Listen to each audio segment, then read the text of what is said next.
नमस्कार दोस्तों आज आपको बताएंगे कि नवरात्रि का पर्व क्यों मनाया जाता है और पूरे वर्ष में कितनी नवरात्रियां मनाई जाती हैं। आइए देखिए। चैत्र नवरात्रि हिंदुओं द्वारा मनाए जाने वाला एक बेहद प्रमुख पर्व है। इसमें देवी दुर्गा के 9 अलग अलग रूप शैलपुत्री, ब्रह्मचारिणी, चंद्रघंटा, कूष्मांडा, स्कंद माता, कात्यायनी, कालरात्रि, महागौरी और सिद्धिदात्री की बहुत ही भव्य तरीके से पूजा की जाती है। नवरात्रि में माँ दुर्गा को खुश करने के लिए उनके 9 रूपों की पूजा अर्चना और पाठ किया जाता है। इस पाठ में देवी के 9 रूपों के अवतरित होने और उनके द्वारा दुष्टों के संहार का पूरा विवरण है। कहते हैं नवरात्रि में माता का पाठ करने से देवी भगवती की खास कृपा होती है। अगर देखा जाए तो एक साल में चैत्र, आषाढ़, आश्विन और माघ के महीनों में कुल मिलाकर नवरात्रि 4 बार आती है। लेकिन हिंदू पंचांग के अनुसार नवरात्रि का त्यौहार वर्ष भर में 2 बार मनाया जाता है। चैत्र माह में आने वाली नवरात्रि को चैत्र नवरात्र और शरद ऋतु में आने वाली नवरात्रि को शारदीय नवरात्र के नाम से जाना जाता है। शेष जो 2 नवरात्रियां हैं वो गुप्त नवरात्र के नाम से जानी जाती हैं। चैत्र नवरात्रि हिंदू धर्म के धार्मिक पर्वों में से एक है जिसे अधिकांश हिंदू परिवार बड़ी ही श्रद्धा के साथ मनाते हैं। हिंदू पंचांग कैलेंडर के अनुसार नए वर्ष के प्रारंभ से रामनवमी तक इस पर्व को मनाया जाता है। इस त्यौहार को बसंत नवरात्र के नाम से भी जाना जाता है। चैत्र नवरात्र के पहले दिन घट स्थापना की जाती है और इसके बाद प्रतिदिन देवी के 9 अलग अलग स्वरूपों की पूजा होती है। घट स्थापना को कलश स्थापना भी कहते हैं।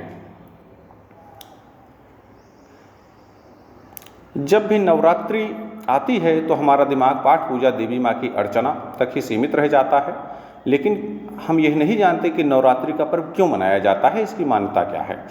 सदियों से हम नवरात्र का त्यौहार मनाते आ रहे हैं, व्रत रखते आ रहे हैं। देश के अलग अलग हिस्सों में अलग अलग तरीक़ों से इस त्यौहार को मनाया जाता है। कहीं कुछ लोग पूरी रात गरबा और आरती कर नवरात्र के व्रत रखते हैं तो कहीं कुछ लोग व्रत और उपवास रख माँ दुर्गा और उसके 9 रूपों की पूजा करते हैं। लेकिन इस नवरात्र के पीछे की असली कहानी क्या है, आइए देखते हैं। नवरात्र से जुड़ी एक पौराणिक कथा है। महिषासुर नाम का एक बड़ा ही शक्तिशाली राक्षस था। वो अमर होना चाहता था और उसी इच्छा के चलते उसने ब्रह्मा की कठोर तपस्या की। ब्रह्मा जी उसकी तपस्या से खुश हुए और उसे दर्शन देकर कहा कि उसे जो भी वर चाहिए वो मांग सकता है। महिषासुर ने अपने लिए अमर होने का वरदान मांगा। महिषासुर की ऐसी बात सुनकर ब्रह्मा जी बोले, जो इस संसार में पैदा हुआ है उसकी मौत निश्चित है, इसलिए जीवन और मृत्यु को छोड़कर जो चाहो मांग लो। ऐसा सुनकर महिषासुर ने कहा, ठीक है प्रभु, फिर मुझे ऐसा वरदान दीजिए कि मेरी मृत्यु ना तो किसी देवता या असुर के हाथे हो और ना ही किसी मानव के हाथों, अगर हो तो किसी स्त्री के हाथों हो। महिषासुर की ऐसी बात सुनकर ब्रह्मा जी ने तथास्तु कहा और चले गए। इसके बाद तो महिषासुर राक्षसों का राजा बन गया। उसने देवताओं पर आक्रमण कर दिया। देवता घबरा गए। हालांकि उन्होंने एकजुट होकर महिषासुर का सामना किया, जिसमें भगवान शिव और विष्णु ने भी उसका साथ दिया। लेकिन महिषासुर के हाथों सभी को पराजय का सामना करना पड़ा और देवलोक पर महिषासुर का राज हो गया। महिषासुर से रक्षा करने के लिए सभी देवताओं ने भगवान विष्णु के साथ आदिशक्ति की आराधना की। उन सभी के शरीर से एक दिव्य रोशनी निकली, जिसने एक बेहद खूबसूरत अप्सरा के रूप में देवी दुर्गा का रूप धारण कर लिया। देवी दुर्गा को देख महिषासुर उन पर मोहित हो गया और उनसे शादी करने का प्रस्ताव सामने रखा। बार बार वो यही कोशिश करता रहा। देवी दुर्गा मान गई, लेकिन एक शर्त पर। उन्होंने कहा कि महिषासुर को उनसे लड़ाई में जीतना होगा।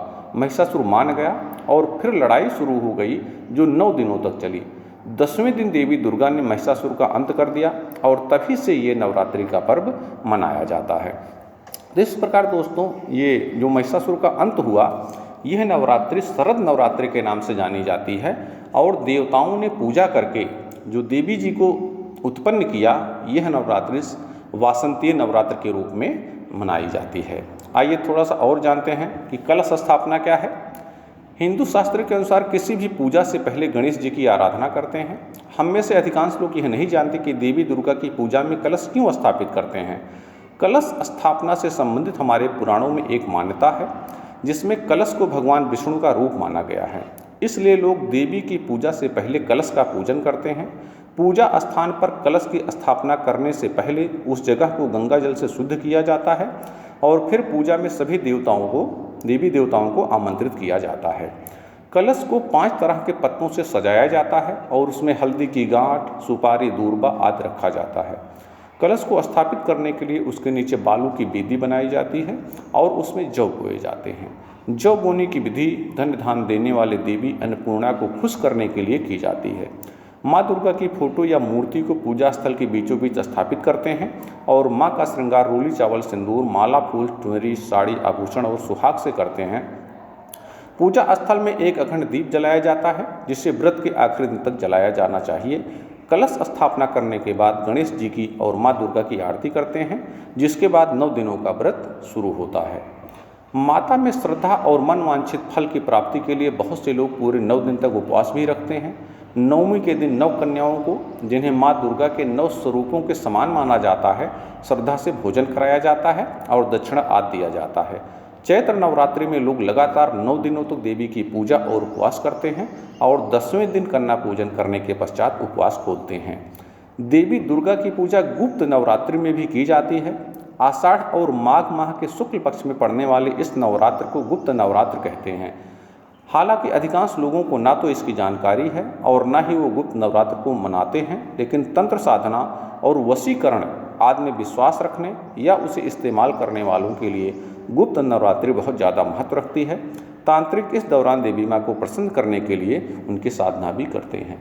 तो इस प्रकार से दोस्तों, इस वीडियो से आपको यह पता चला होगा कि पूरे साल में कितने नवरात्रि मनाई जाती है और शारदीय नवरात्रि और बासंतीय नवरात्रि के बीच में क्या अंतर है। वीडियो देखने के लिए आपका बहुत बहुत धन्यवाद।